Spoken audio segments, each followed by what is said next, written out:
Bonjour à tous et bienvenue sur l'atelier du Tech. Aujourd'hui, on va parler Compagnon et Raspberry Pi 5. C'est ce qu'on va voir dans cette vidéo, l'installation du disque NVMe sur le Raspberry Pi 5 et après l'installation de Compagnon sur le disque NVMe. Allez, c'est parti. Alors, la première chose à faire, c'est d'aller sur le site de Raspberry Pi, aller dans Software, et télécharger la version de Raspberry Pi OS. Alors moi je suis sur Mac, donc forcément ça télécharge sur Mac. Alors, une fois téléchargé, à faire un glisser-déposer. Je vais le remplacer. On n'a plus qu'à l'ouvrir.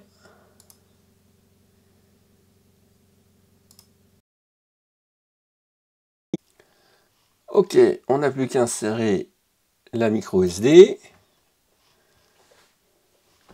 Voilà, c'est fait. Je vais la mettre là, comme ça on voit bien.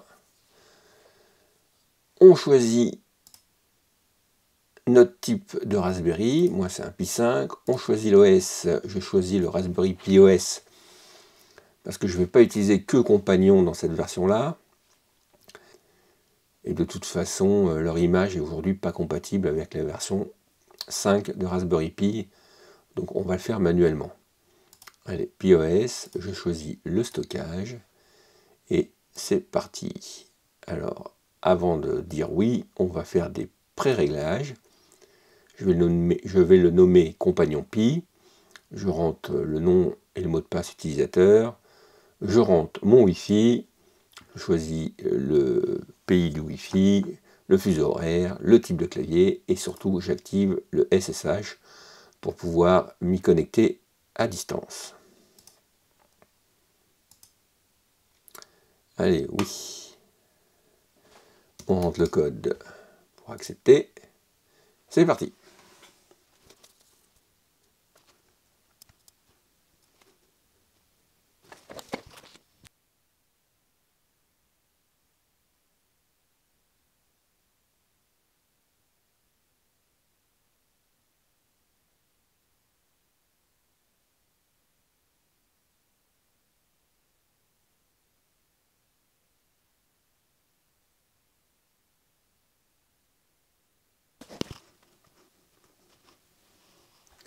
Ok, voilà, c'est fini. Ça a pris quelques minutes. Allez, on se retrouve devant les Raspberry. Ok. Alors, on va démarrer tout ça. Donc ça, c'est la version pour Raspberry 5. On met la micro SD. Ça, on verra dans un deuxième temps.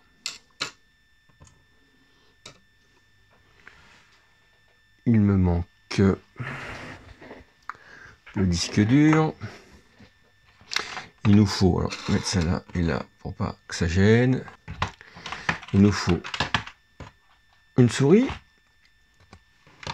Il nous faut un clavier. Il faut brancher le HDMI. Alors, il ne reste plus qu'à mettre le power. Et c'est parti.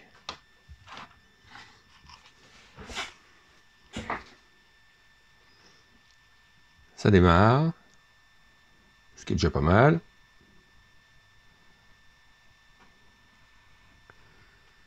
Ok.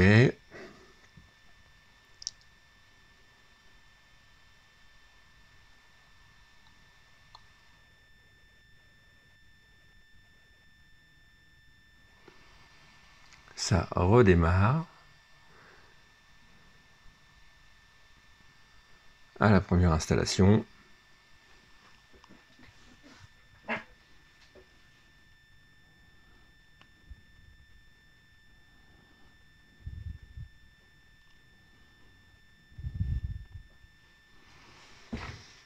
Ah, ça redémarre une deuxième fois.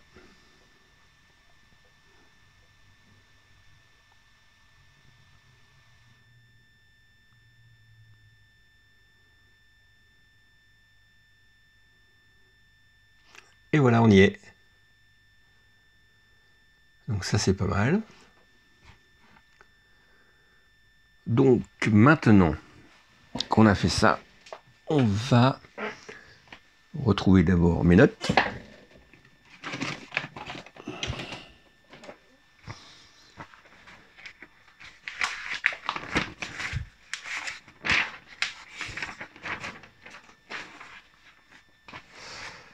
Ok, on va prendre. Alors, qu'est-ce qu'il nous dit? Authentification request by network. Oui, bah vas-y. Hop là. Allez. On ouvre un terminal. On fait LSB LK. Ça nous donne tous les disques disponibles sur le Raspberry. Donc là, ça correspond à un micro SD. Il n'y a que ça d'installer dessus. Il nous faut installer HDParm pour tester la vitesse de lecture. Ça va être intéressant. Donc, on va faire un sudo apt get install HDParm. Yes, ça ne devrait pas prendre longtemps. C'est clear. Clear, donc on recommence. Donc on tape la commande ls blk. Ça nous affiche tous les disques durs du Raspberry et là on n'a que la micro SD. On teste avec HDParm -t direct dev mmc blk 0. On va tester donc la vitesse de lecture.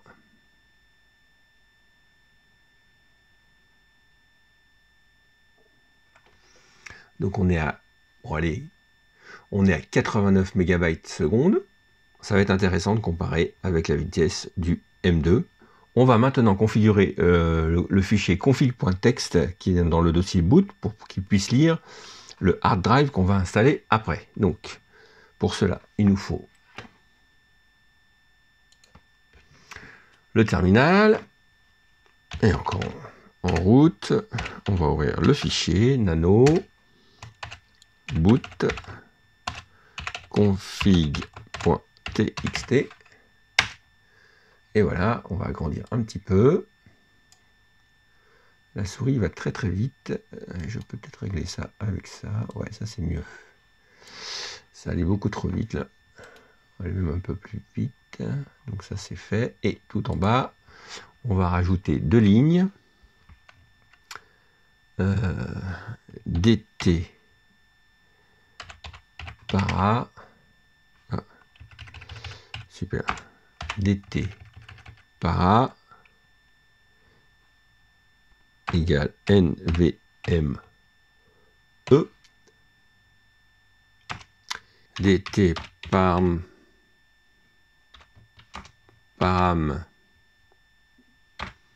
PCIe X1 1 gen égale 2.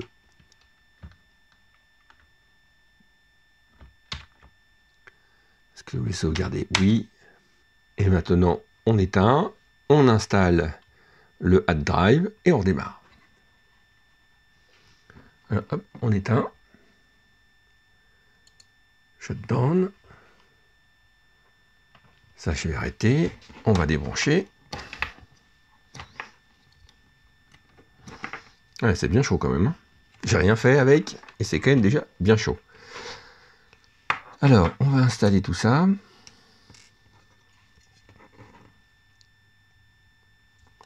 Dans le bon sens, c'est mieux.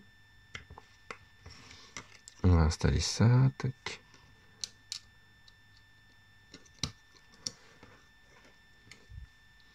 La petite vis.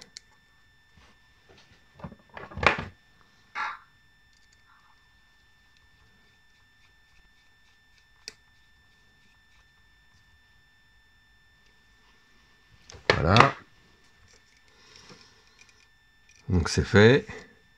C'est pas très précis, mais bon. Alors, on a un sens.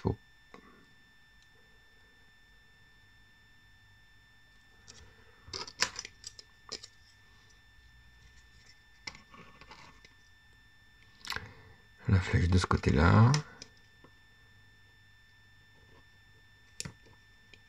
Voilà, ça tient. Ici,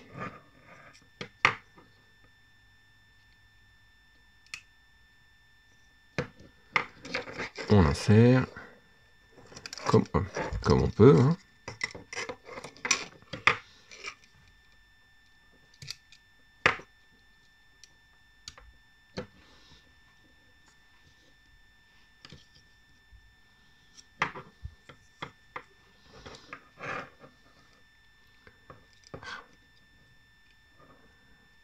Hop.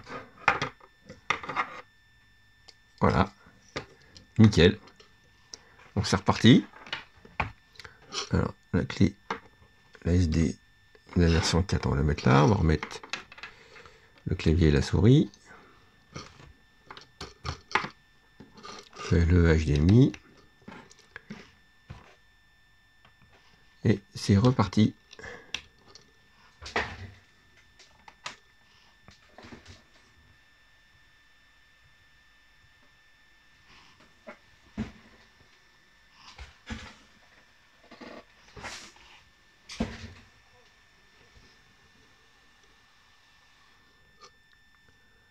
Alors, le power, là, ça fonctionne bien, parce que le power, il est mis. Alors, est-ce qu'on voit...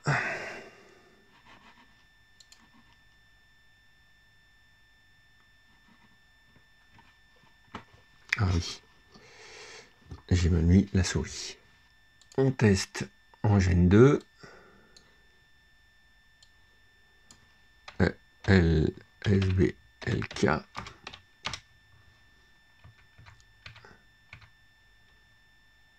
On teste.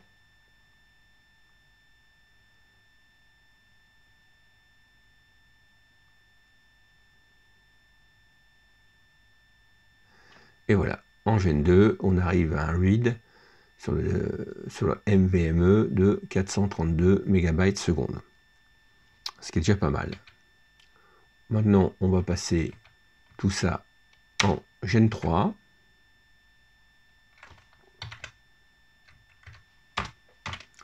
Ah, oui, j'ai redémarré forcément. Gen 3, X, yes, sudo reboot. Ah, on fait que faire des reboots sans arrêt.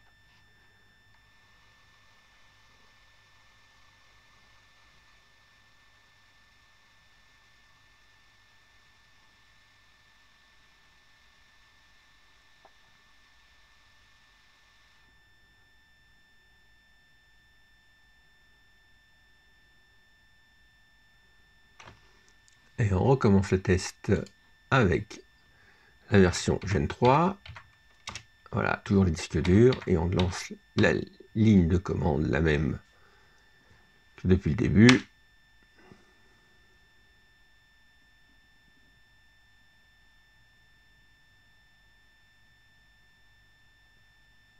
Et voilà, on a pratiquement doublé la lecture en Gen 3. Alors maintenant qu'on a fait tout ça, on va finir l'installation. Donc il nous faut faire un sudo apt update.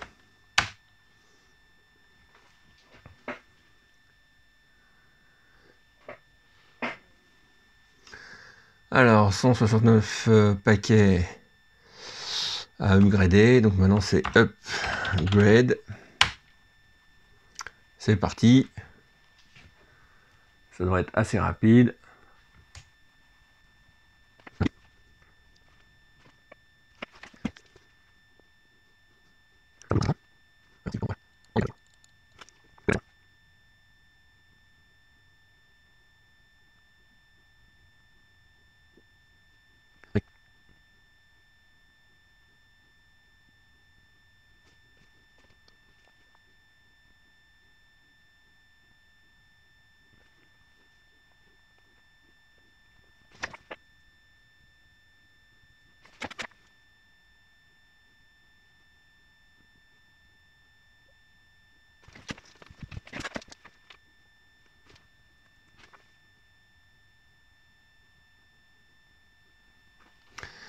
Et voilà, c'est fini.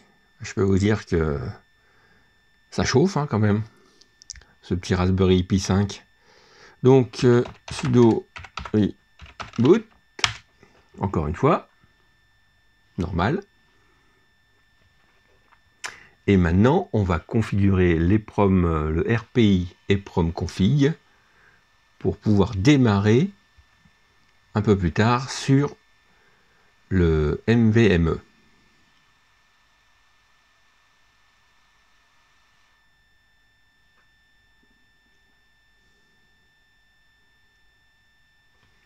Alors, on retourne dans le terminal, comme d'hab. Il y a quand même beaucoup de choses à faire. Alors, sudo RPI moins. Alors, c'est prom config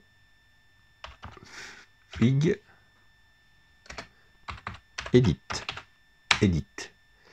Là, il y a deux choses à faire. Il faut changer le boot order en 0xf4.1. Il faut rajouter un 6. Il faut rajouter la ligne. Alors, en majuscule, PCIe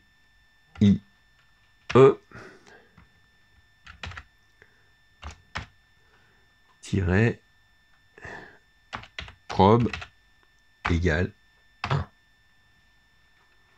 Alors que je fasse pas de faute. OK. On sort, on enregistre. Et devinez,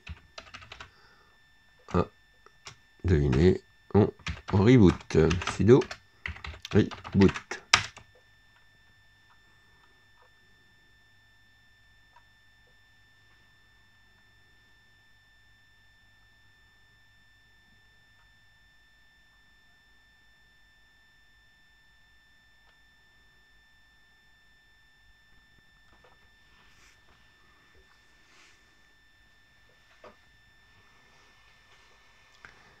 C'est reparti.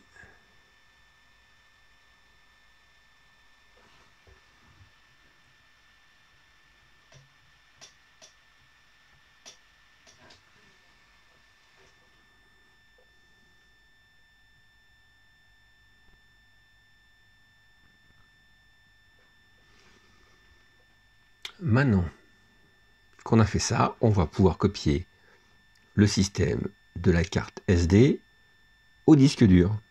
Comme ça, on n'a pas à refaire toute une installation. Alors, il y a un petit utilitaire dans Accessoires, ça s'appelle SD Card Copy. On choisit la carte SD et Copy to Device, le Samsung, le NVMe de 500 Go. Et on n'a plus qu'à appuyer sur Start. Yes. Là, si je retourne le disque, on voit qu'il est en écriture, qu'il y a de l'activité sur le disque dur. Là. Je vais le poser. Il ne faut pas que je le débranche, hein, sinon... Bon, bah ça va prendre un certain temps.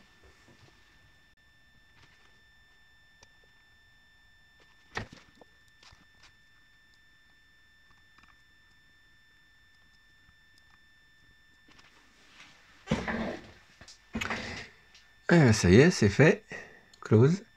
On n'a plus qu'à éteindre le Raspberry.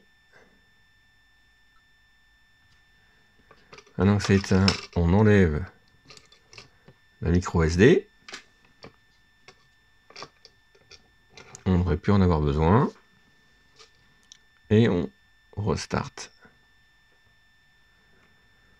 le Raspberry.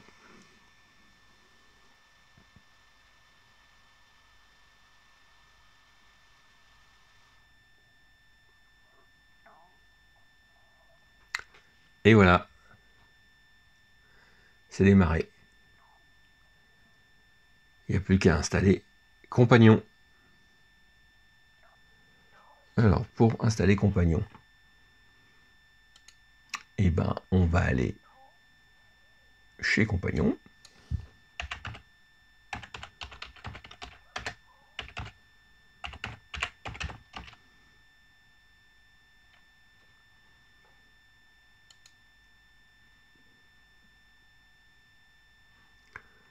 On va aller dans les docs. Ah, il faut bien sûr s'inscrire. Hein.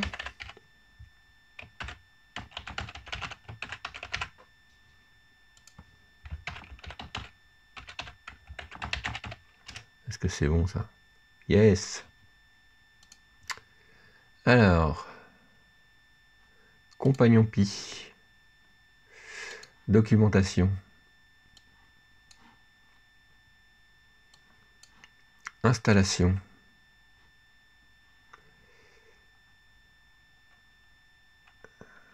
Ah ben voilà. La commande. On va la copier. On va faire sudo coller. Eh bien évidemment, ça me colle mal comme d'hab. Alors, on va recommencer. C'est ce que ça clear. Donc sudo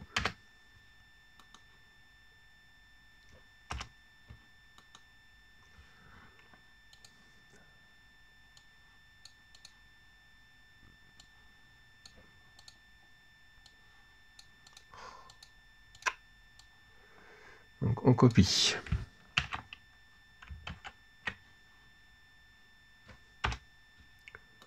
On colle. La petite astuce, c'est qu'il faut remettre un sudo avant le bash, sinon ça ne fonctionne pas. Et c'est parti. Alors, si mes souvenirs sont bons, ça installe la version bêta.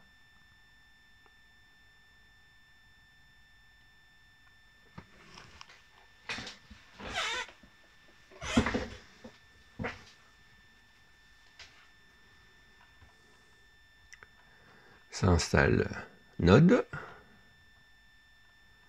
Ça installe Node.js, version.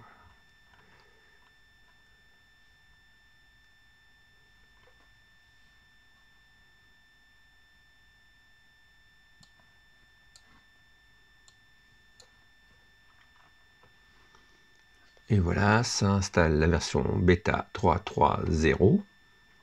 C'est pas celle que je veux, mais dans cette méthode-là, il n'y a pas le choix.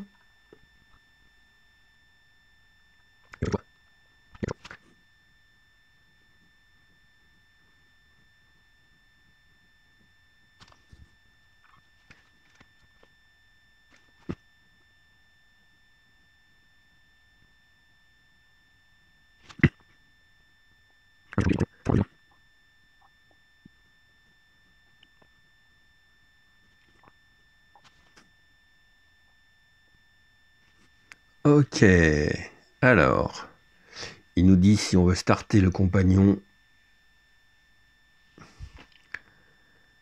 Et ben, avec le système, on fait ça. Donc voilà, sudo système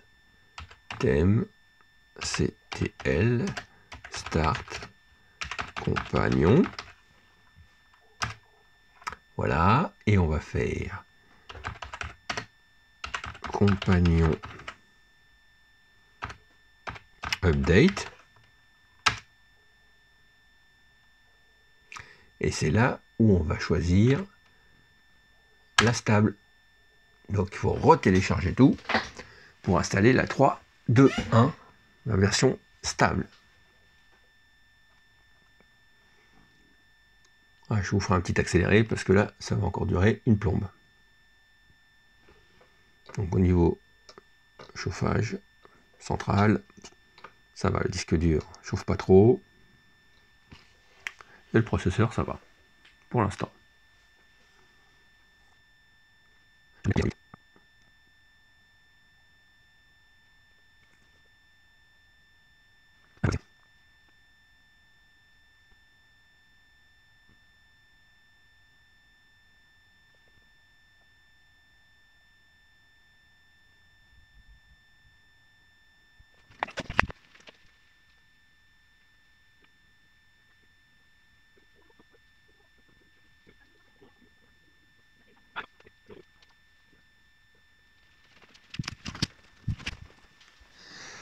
Ok, c'est fini.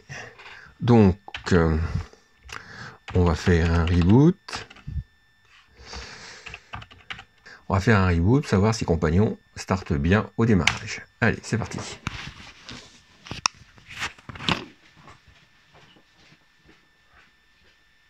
Tu m'as dit quelque chose? Non. Alors, une fois redémarré, on va essayer de connaître notre adresse IP. IPA. Alors, on est en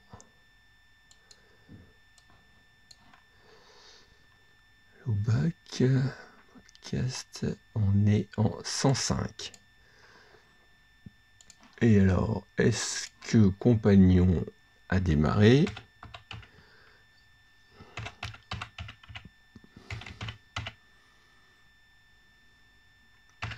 Point 105 de point 8000. Et voilà. Compagnon a bien démarré. On n'a plus qu'à le configurer. Allez, next, next, next. Et voilà. J'ai Compagnon sur un Raspberry Pi 5 avec installé sur un disque NVMe. Ça fonctionne.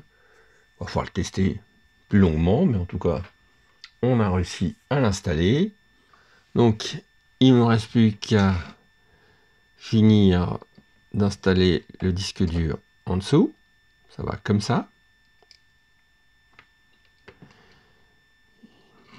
Et à intégrer tout ça dans mon boîtier que j'avais déjà fait, mais là je vais le modifier dans une version numéro 2 où j'ai commencé à regarder pour avoir un berceau. Alors vous pourrez choisir selon ce que vous avez à la maison de mettre un Raspberry Pi 5 ou un Raspberry Pi 4. Ce sera beaucoup plus modulable, mais ça sera dans une prochaine vidéo parce que là j'ai pas fini, c'est juste des premiers tests et j'en suis encore très loin. Il ne me reste plus qu'à vous remercier d'avoir regardé cette vidéo et à bientôt sur l'Atelier du Tech.